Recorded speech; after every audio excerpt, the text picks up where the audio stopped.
Chapter 22. Brothers and fathers, listen now to my defense. When they heard him speak to them in Aramaic, they became very quiet. Then Paul said, I am a Jew, born in Tarsus of Cilicia, but brought up in this city. Under Gamaliel, I was thoroughly trained in the law of our fathers, and was just as zealous for God as any of you are today. I persecuted the followers of this way to their death, arresting both men and women, and throwing them into prison, as also the high priest and all the council can testify. I even obtained letters from them to their brothers in Damascus, and went there to bring these people as prisoners to Jerusalem to be punished. About noon, as I came near Damascus, suddenly a bright light from heaven flashed around me. I fell to the ground and heard a voice say to me, Saul, Saul, why do you persecute me? Who are you, Lord? I asked. I am Jesus of Nazareth, whom you are persecuting, he replied. My companions saw the light, but they did not understand the voice of him who was speaking to me. What shall I do, Lord? I asked. Get up, the Lord said, and go into Damascus. There you will be told all that you have been assigned to do.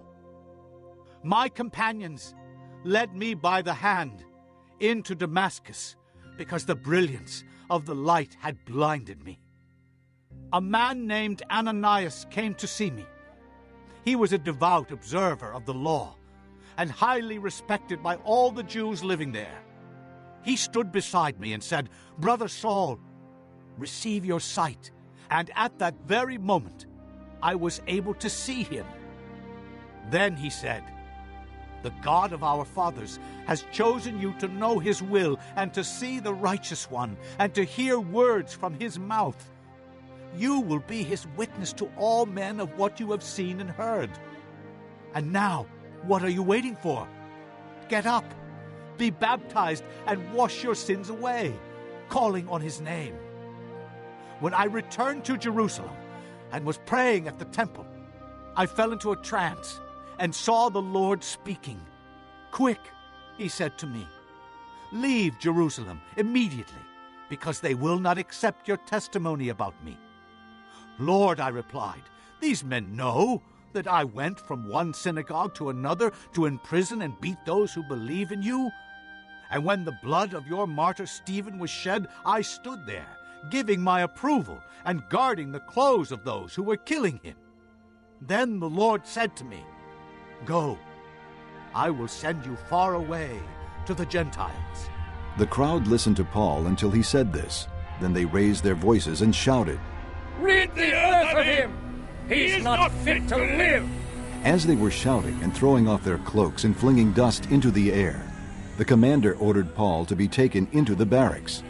He directed that he be flogged and questioned in order to find out why the people were shouting at him like this.